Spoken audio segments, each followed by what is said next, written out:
So this is a seated overhead press. Normally when I do this, I'm actually going to set my bench up so that it's completely upright so that I can get a proper military press and press my lower back into that support. But I realize most people don't actually have a bench that sets up like that. So I'm going to show you how to do it without that, but your focus is on keeping your spine nice and straight for this entire exercise. So I'm going to show this first from the side, just so you can see what's happening for the spine. So you're going to come into a seat. If you don't have a bench, the edge of the chair works totally fine. If I had the top of my bench up, I'd be able to take my lower back, which I'm kind of bowing forward right now, and I'd press it back into the support of that bench so my back stays nice and straight and I'm really engaged through the core. Without the support of the bench, I have to work harder to just make sure I remember to do that. So to start by setting ourselves up, we're at a 90-degree angle of the arms, hugging in through the core.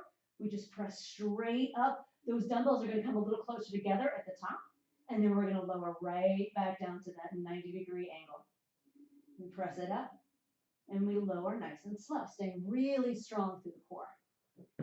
From the back, you can see what's happening to the back muscles here. Again, we set ourselves up, 90-degree angle on each side, strong through the back. We press up, and then lower back down. Really concentrating on keeping the core together.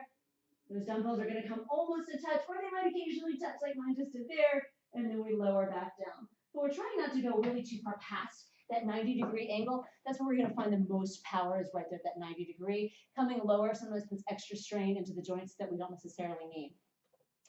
And then one more time, just so you can see from the front. Nice and strong through the core. We press up, and then slow and controlled, we lower back down. Now, as you're lowering down, rather than thinking about those weights pushing you down, think instead almost that you're pulling the weights down.